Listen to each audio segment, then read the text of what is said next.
Hi friends. SBI CBO का notification out है and SBI CBO में हम एक सीरीज चला रहे हैं जिसमें we discuss 5 questions in every video. लेकिन इस वीडियो में एक छोटा सा सरप्राइज है। उस सरप्राइज को जानने के लिए आपको लास्ट तक बने रहना होगा।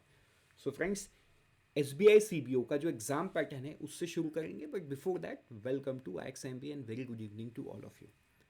जैसे कि मैंने बताया एग्ज़ाम पैटर्न से शुरू करेंगे, तो देखो ये जो पर्टिकुलर सेक्शन है यहाँ पे मैं बात बैंकिंग नॉलेज की करूँगा एंड इकोनॉमी की करूँगा, राइट। तो ये दोनों टॉपिक से मिक्स करके कुछ सवाल मैंने आपके लिए बनाया है जो मैं इसमें आपको समझाने वाला हूँ।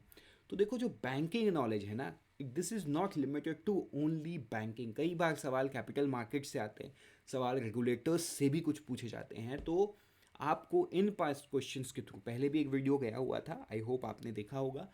इस वीडियो में भी आपको ये समझ में आएगा कि किस तरीके के मिक्स एंड मैच होकर क्वेश्चन आते हैं। And if you are not prepared तो ये सारे सवाल का जवाब देना लिटरली थोड़ा सा टफ हो जाता है। तो देखो शुरू करते हैं वीडियो, लेकिन मैंने बताया क्या कि आपके लिए एक सरप्राइज है। तो देखो सरप्राइज तो 5 क्वेश्चन के बाद ही आएगा। SEBI does not regulate. सवाल बड़ा इजी है, लेकिन कई बार ना हम ऑप्शंस में इतने घुल जाते हैं कि हमें वो ढूंढ के नहीं मिलता कौन सा सही जवाब है।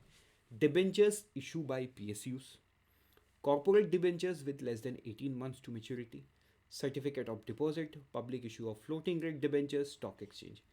किसे सेबी रेगुलेट नहीं करता? सवाल दिखने में भी बड़ा आसान है, लेकिन अगर आपको सेबी के फंक्शन, सेबी का जो जो वर्चस्व है पूरा इकोनॉमी में ये नहीं पता, तो जाहिर सी बात है ऐसे सवाल का आंसर देना लिटरली टफ हो जाता है, राइट। तो इसका आंसर देखेंगे, इसका आंसर है C, certificate of deposits, right. तो देखो certificate of deposits bank issue करता है, is a part of money market, right. And SEBI is a regulator of capital market. और मनी मार्केट को कौन रेगुलेट करता है? It's the reserve bank of India, right. तो आप कमेंट सेक्शन में बताओ कि आपने ये सवाल का जवाब सही गेस कर पाया था कि नहीं। बढ़ते हैं क्वेश्चन नंबर 2 की तरफ। The lead bank scheme was introduced by RBI in which year? कौन से साल में लीड बैंक स्कीम को RBI ने इंट्रोड्यूस किया था? तो देखो आपको लीड स्कीम के बारे में सारा चीज़ पता है क्योंकि आप बैंक में काम कर चुके हो या कर रहे हो, लेकिन आपको ये नहीं पता कि ये लॉन्च कब हुआ था। तो देखो ट्रिक आपको यहीं पे और ऐसे ही क्वेश्चन पे किया जाएगा, क्योंकि जो क्वेश्चन बनाने वाले लोग हैं उन्हें भी पता है कि आपको क्या क्या पता है और आप कहाँ कंफ्यूज हो सकते हो। तो इसका जो जवाब है वो है A, 1969, on the recommendation of Gadgil study group and Nariman committee. 1969 के दिसंबर के मंथ में लीड बैंक स्कीम को इंट्रोड्यूस किया गया था RBI के द्वारा। हर डिस्ट्रिक्ट में एक लीड बैंक होता है, राइट। चलो बढ़ेंगे आगे क्वेश्चन नंबर 3 की तरफ। Which is the requirement for implementation of core banking solution for UCB classified as FSWM? FSWM क्या है? आपको ध्यान होगा कुछ दिन पहले ये जो क्वेश्चन है ये RBI सर्कुलर से रिलेटेड है।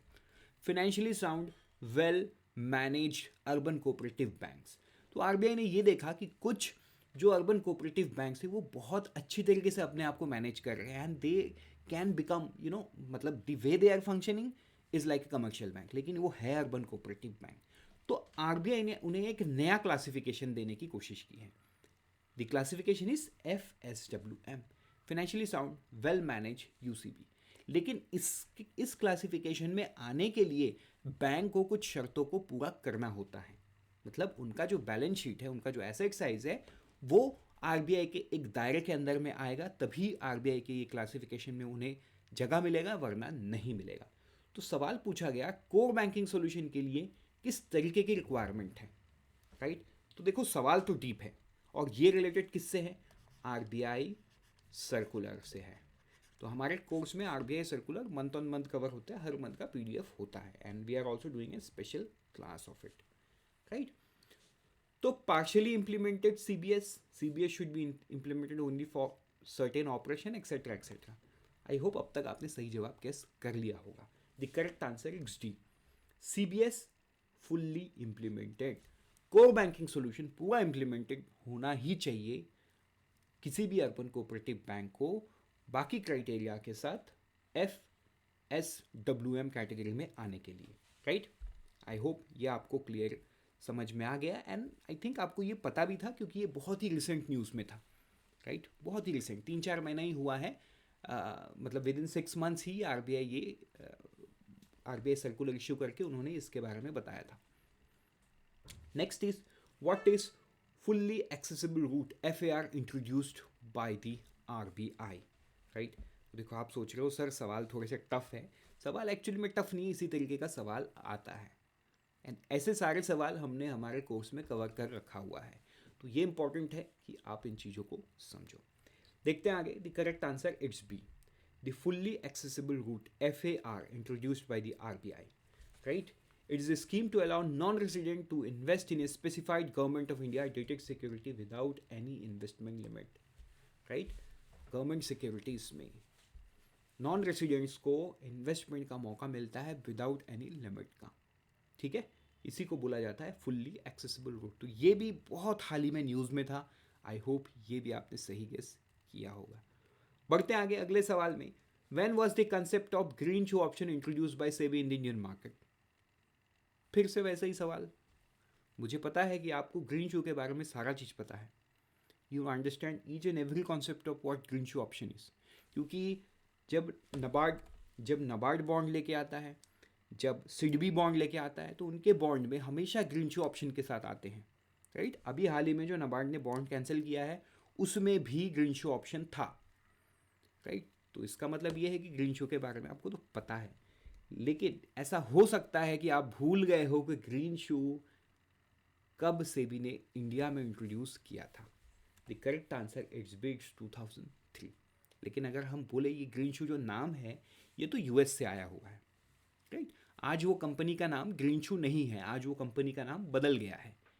जिसने फर्स्ट टाइम ये इशू किया था तो ये ग्रीन शू उन्हीं के नाम में पड़ा हुआ है, तब कंपनी का नाम ग्रीन शू था। इस वजह से मतलब जूता ही बनाती थी कंपनी, जिस वजह से इसका नाम ग्रीन शू पड़ गया है, ग्रीन शू ऑप्शन, ठीक है। जहाँ पे वो स्टॉक मतलब 100 रुपये उन्हें चाहिए, लेकिन उन्हें ओवर सब्सक्रिप्शन का भी एक आशंका है कि ओवर सब्सक्रिप्शन होगा, तो वो एक्स्ट्रा 15% अलाउ करेंगे, मतलब 115 रुपये तक वो जा सकते हैं। तो ये जो 15% हुआ ये है ग्रीन शू ऑप्शन। इसे तभी एक्सरसाइज किया जाएगा जब सिक्योरिटी जो है फुल्ली सब्सक्राइब हो जाएगा, उसके बाद ही ये एडिशनल 15% आएगा, राइट। तो ये कब इंट्रोड्यूस किया? 2003 में। मिलते हैं किसी दूसरे वीडियो में, लेकिन बात करेंगे सरप्राइज की। तो देखो इस तरीके का क्वेश्चन जो है ना हमारे मॉक टेस्ट कोर्स में ऑलरेडी अवेलेबल है, right. So we are launching a mock test online course, जहाँ पे आपको ना केवल मॉक टेस्ट मिलता है बल्कि आपको एक्सेस मिलेगा बहुत सारे PDF का, ऐसे कुछ क्वेश्चंस का जो आपको इस एग्जामिनेशन में उन सेक्शंस में हेल्प करेगा जो मैंने पहली स्लाइड में आपको एग्जाम पैटर्न दिखाते वक्त दिखाया, राइट। मिलेंगे किसी दूसरे वीडियो में। Till then thank you and all the best, and always remember we help you prepare 50% faster.